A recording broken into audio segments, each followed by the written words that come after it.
Pada materi kali ini saya akan bahas tentang sebuah indikator yang sangat keren karena indikator ini itu dia melawan arus. Ketika indikator lain itu ditafsirkan sebagai saat membeli, dia justru memberikan sinyal sell. Sebaliknya ketika indikator lain itu banyak yang memberikan sinyal sell, indikator ini justru memberikan kita sinyal buy dan bahkan buy lebih banyak lagi.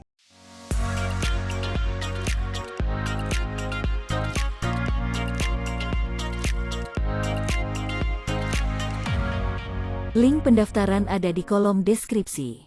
Silahkan mendaftar sekarang juga. Sebelum belajar bersama, bisa tolong klik tombol like dulu dan nanti jangan lupa share video ini ke teman-teman dan ke grup-grup trading Anda. Bagi yang belum subscribe, silahkan subscribe dulu agar tidak ketinggalan materi trading gratis yang saya upload setiap minggunya di channel YouTube ini. Anda juga saya undang ke live trading signal yang saya selenggarakan setiap hari jam 7 malam waktu Indonesia bagian Barat. Pertanyaan, saran, dan kritik serta request materi silakan komen saja di kolom komentar. Pertama-tama saya ingin membongkar mindset dulu ya teman-teman, karena mindset ini yang paling penting, soal mental ini yang paling penting ya teman-teman. Kenapa? Karena saya melihat ada semacam mental block pada kebanyakan trader tentang ketika mereka menggunakan indikator, dalam hal ini adalah oskilator. Mental block yang saya maksudkan yang sering kali itu menghalangi trader untuk sukses ya teman-teman, itu kebanyakan atau salah satunya itu ketika menggunakan indikator atau oskilator. Di sini saya mencontohkan RSI dan stokastik ya teman-teman, tapi pada video kali ini saya tidak akan bahas tentang RSI atau stokastik, tapi saya akan bahas oskilator yang lain yang cara bacanya itu benar-benar berbeda dibandingkan dengan RSI maupun stokastik maupun oskilator-oskilator yang lainnya. Kebanyakan trader ketika RSI maupun stokastik ini ada di wilayah oversold seperti ini ya teman-teman, itu mereka cenderung untuk buy. Itulah yang saya maksudkan sebagai mental block ya teman-teman. Kenapa? Karena sudah diajarkan bertahun-tahun, sudah masuk ke dalam mental kita yang kemudian menjadi mental block yang susah banget dibongkar ya teman-teman. Yaitu ketika RSI dan stokastik ini misalkan mereka ada di wilayah oversold, itu adalah waktunya untuk buy. Nah, ini adalah benar-benar sebuah mental block, sebuah mindset yang keliru sama sekali ya teman-teman. Saya akan jelaskan. Seperti yang Anda lihat di contoh ini adalah contoh XAUUSD di time frame H1 ya teman-teman. Ketika RSI dan stokastik ini sama-sama ada di wilayah oversold ya teman-teman, kalau kita buy di sini maka kita akan mengalami loss karena kita lihat harga terus-menerus turun. Nah, mental block soal overbought dan oversold ini ya teman-teman, parahnya itu adalah dia mencegah trader justru untuk mendapatkan profit yang gede ya teman-teman. Seperti apa atau bagaimana? Yaitu ketika oskilator ini dia ada di wilayah overbought ya teman-teman, trader itu punya mental block, dia nggak berani buy. Sebaliknya, kalau oskilator tuh ada di wilayah oversold, dia nggak berani sell. Nah, untuk membongkar mental block yang terlanjur salah ini ya teman-teman, maka di video kali ini saya akan bahas sebuah oskilator atau sebuah indikator oskilator ya teman-teman, yang memang oleh penciptanya itu sejak awal dimaksudkan bahwa ketika oskilator ini ada di wilayah oversold, itu justru memberikan sinyal sell. Jadi kebalikan ya teman-teman, ketika orang tuh pada takut sell karena dianggap sudah oversold, indikator ini si penciptanya justru merekomendasikan, loh kalau dia ada di wilayah oversold itu justru waktunya Anda untuk sell. Sebaliknya ketika indikator ini ada di wilayah overbought, itu justru sinyal Anda itu harus buy. Jadi ini kebolak-balik ya teman-teman, mindsetnya itu kebolak-balik. Kita akan langsung pasang saja oskilatornya ya atau indikatornya ya teman-teman. Saya akan hapus dulu RSI dan stokastiknya ini ya teman-teman. Lalu kita ke bagian indikator. Di trading view ini kita cari aja CCI ya teman-teman, yaitu Commodity Channel Index ya. Dan ini adalah sebuah indikator yang diciptakan oleh seorang expert yang namanya itu Donald Lambert. CCI ini secara default dia punya range yang di atas itu adalah 100, yang di bawah itu adalah minus 100. banyak sekali trader itu menggunakan CCI ini dengan cara yang keliru. Maksud saya keliru itu adalah cara yang tidak dimaksudkan oleh si Donald Lambertnya sendiri. Ya teman-teman, banyak orang itu ketika menggunakan CCI, mereka menggunakan CCI ini sebagai indikasi overbought dan oversold. Ya teman-teman, kalau dia di sini overbought itu adalah waktunya sell, kalau dia oversold itu adalah waktunya buy. Ya, ini adalah sebuah pemahaman yang keliru banget. Kenapa? Karena ada mental block yang tadi itu. Ya teman-teman, kalau overbought itu nggak berani buy, kalau oversold itu nggak berani sell. Ya teman-teman, nah si Donald Lambert ini padahal sudah merumuskan bahwa kalau Anda menggunakan CCI itu tidak bisa digunakan sebagai overbought dan oversold. Jangan salah. Atau kita kalau memutarbalikan rumusnya agar supaya gampang dipahami, ya teman-teman, kalau CCI ini dia ada di atas 100 seperti ini, ya teman-teman, itu justru waktunya untuk buy. Sebaliknya kalau CCI itu ada di bawah minus 100, ya, itu adalah sinyal untuk sell. Ya teman-teman, jadi ini yang saya katakan tadi, kebolak-balik ini cara berpikirnya. Akan tetapi karena CCI ini seperti RSI dan juga stokastik itu bukanlah indikator yang digunakan untuk mengidentifikasi tren. Ya teman-teman, fungsinya itu memang bukan untuk mengidentifikasi tren, tapi untuk mengidentifikasi momentum. Ya teman-teman, maka kita butuh sebuah indikator lagi untuk menentukan tren. Ya, kita bisa menggunakan EMA exponential moving average, ya teman-teman, yang biasa saya gunakan. Nah, kali ini kita akan menggunakan EMA dengan periodnya itu adalah 200, ya teman-teman. Jadi exponential moving average 200, ya, itu yang akan saya gunakan pada video kali ini, ya teman-teman. Akan tetapi tentu saja Anda bisa menggunakan moving average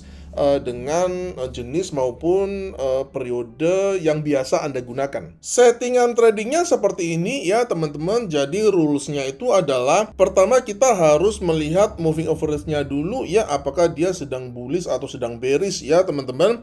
Dan kita melihat di sini EMA 200-nya itu dia sedang bullish, ya teman-teman. Nah, di sini perhatikan ya, pada bagian ini EMA 200 itu sedang bullish. Akan tetapi kita tidak punya CCI yang dia itu memberikan sinyal buy, which is dia itu cross di atas 100, ya teman-teman. Kemudian di sini harga mencoba untuk tembus di bawah EMA 200-nya tapi gagal, ya teman-teman. Kemudian harga kembali lagi close di atas EMA 200-nya yang mengindikasikan bahwa tren bullishnya itu masih intact, ya teman-teman. Oleh karena itu kita kembali mencari sinyal dari CCI, which is ketika CCI itu break di atas level 100, yang itu mengindikasikan bahwa bullishnya kembali mendapatkan momentum. Ya teman-teman, saya ulangi sekali lagi karena ini penting. Ketika CCI itu dia break di atas nilai 100, maka itu mengindikasikan momentum bullishnya sudah kembali. Oleh karena itu muncul sinyal buy. Paham ya teman-teman? Kita akan teruskan simulasinya, ya teman-teman. Kita akan mencari CCI yang di atas 100, ya. Kita terus mencari. Nah, ternyata di sini, ya teman-teman, kita lihat di sini CCI dia kembali di atas 100, ya teman-teman. Maka ini adalah sinyal buy kita, ya. Nah, ketika muncul sinyal buy ini, kita pertama-tama itu harus mencari swing low-nya dulu, ya teman-teman. Yaitu swing low apa? Swing low sebelum CCI-nya ini dia bergerak di atas 100 atau memunculkan momentum bullishnya, ya. Di mana? Yaitu di sini, ya teman-teman. Maka di sini kita jadikan sebagai stop loss-nya, ya. Oleh karena itu settingan buy-nya seperti ini, ya teman-teman. Long position kita buy di sini, ya. Kita buy di sini, kemudian stop loss-nya kita letakkan di low di swing low-nya ini, ya teman-teman. Di swing low-nya ini, kemudian untuk target itu kita bikin risk reward ratio-nya itu 1:2, ya teman-teman. Jadi seperti itu kita akan cari risk reward ratio 1:2, which is saya memang suka seperti itu, ya.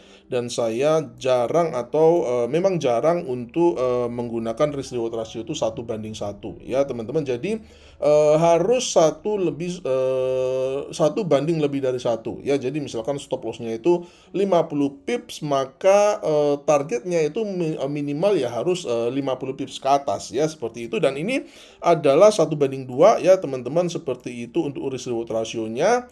Settingannya seperti ini ya teman-teman. Jadi kita hanya perlu mencari entry-nya, which is sangat gampang sekali. Setelah CCI-nya ini dia bergerak di atas 100, kemudian untuk stop loss-nya kita letakkan di swing low-nya ini. Logikanya kalau sampai dia balik lagi di swing low-nya ini, maka momentum bullish-nya ini dianggap sudah gagal ya teman-teman, seperti itu. Oke, kita akan coba seperti apa hasilnya dari simulasi ini. Oke, ini adalah trade yang berhasil ya teman-teman, dan saya memberikan dua catatan di sini sekedar untuk mengingatkan mental block tadi ya teman-teman.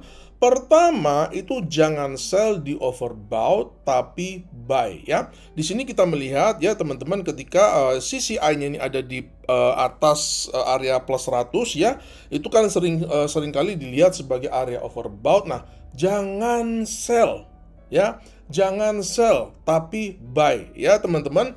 Lalu yang kedua, buy di oversold boleh karena sesuai dengan tren ya teman-teman. Jadi ketika CCI-nya ini ada di wilayah oversold, which is dia ada di bawah minus 100 ya teman-teman, Anda kalau mau buy di sini boleh. Kenapa? Masih boleh, maksudnya ya, masih ditolerir. Kenapa? Karena ini memang trennya itu masih bullish. Akan tetapi kalau saya lebih suka buy ketika dia overbought begini ya teman-teman. Kenapa? Karena CCI ini adalah sebuah momentum indikator yang sangat bagus sekali, dan seringkalinya itu ketika dia sudah memunculkan sinyal overbought ya teman-teman, dan kebanyakan orang sell tapi kita justru buy, kita biasanya sudah tidak mendapatkan harga yang bagus lagi ketika CCI ini dia turun ke wilayah oversold-nya ya teman-teman. Jadi menurut saya yang terbaik ketika kita menggabungkan antara moving average dengan CCI ini adalah kita melihat ini ya teman-teman, ini dianggap sebagai fresh ya. Ini dianggap sebagai sebuah kejadian fresh di mana harga itu baru saja cross di atas moving average-nya ini ya teman-teman. Ini sangat fresh sekali, sehingga sinyal overbought yang pertama yang muncul dari CCI, yaitu ketika CCI bergerak di atas 100, ini adalah sinyal yang sangat bagus sekali. Kenapa? Karena ini adalah momentum yang istilahnya itu perawan ya teman-teman. Biasanya momentum yang pertama itu dia juga menghasilkan ledakan yang baik juga ya, which is breakout ya teman-teman.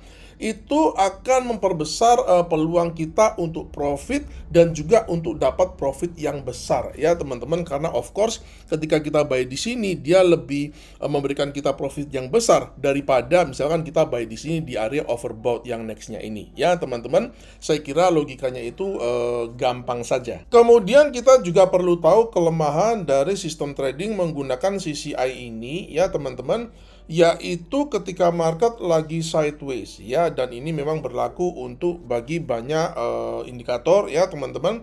Ketika market lagi sideways begini, lagi choppy begini, maka kalau kita menggunakan CCI dengan cara buy di atas 100 atau sell di bawah minus 100, maka kita juga akan sering kena stop loss ya teman-teman. Jadi ini kita perlu aware, tidak ada indikator yang sempurna, pasti ada mengalami saat-saat yang buruk ya teman-teman. Dan kita harus tahu ya, pada saat yang mana saja CCI ini akan mengalami masa-masa yang buruk, yaitu masa-masa ketika dia market sedang tidak trending atau sedang choppy ya teman-teman, seperti ini. Kalau market lagi dalam kondisi choppy seperti ini ya teman-teman, maka kalau Anda mau buy di oversold atau sell di overbought, nah itu mungkin Anda akan dapat dikit-dikit karena harga kan bergerak mantul dari batas bawah sama batas atas range ya teman-teman. Anda mungkin bisa mendapatkan profit yang sedikit-sedikit di situ. Akan tetapi kalau saya sih kita justru jadi trader itu wajib cari profit yang gede ya teman-teman, yaitu apa? Ketika market itu sedang trending ya. Dan ketika di sini ya teman-teman, itu di sini sebenarnya kita ini saya akan hapus aja ya wilayah sideways-nya ini agar jelas ya teman-teman. Di sini kita melihat harga sudah break di atas range-nya yang tadi ya. Dan di sini CCI-nya dia juga break di atas 100 ya teman-teman, akan tetapi ini adalah sinyal yang gagal ya. Jadi di sini kalau kita buy kita kena stop loss-nya ya teman-teman. Akan tetapi itu terbalaskan dengan di sini ya teman-teman. Harga balik lagi break di bawah moving average-nya ini. Kemudian CCI-nya ini dia break di bawah minus 100, which is ini adalah sinyal sell-nya ya teman-teman. Dan kalau kita sell di sini maka kita akan mendapatkan profit karena harga selanjutnya dia turun ke bawah. Mudah-mudahan video ini bisa membongkar mental block kita yang biasanya itu takut buy ketika harga itu overbought dan takut sell ketika harga itu oversold ya teman-teman. Karena biasanya trader-trader yang takut buy ketika overbought dan takut sell ketika oversold itu biasanya mereka juga punya mindset bahwa winning rate gua itu harus tinggi. Itu juga adalah mental block yang harus dihancurkan ya teman-teman. Winning rate itu nggak perlu tinggi-tinggi banget ya. Kalau kita punya risk reward ratio yang bagus, kita tuh nggak butuh winning rate yang tinggi-tinggi banget. Saya harap Anda tidak hanya sekedar mendapatkan metode di video ini, tapi juga mindset dan mental block Anda yang keliru itu juga bisa dihancurkan agar bisa membuat Anda itu semakin mudah untuk mencapai tujuan menjadi trader yang lebih profitable lagi. Jika Anda mendapati video ini bermanfaat, Anda bisa like dan share video ini ke teman-teman dan ke grup-grup trading Anda. Pertanyaan, saran, kritik maupun request materi silakan komen aja di kolom komentar. Sampai berjumpa di video edukasi saya yang selanjutnya dan salam cuan.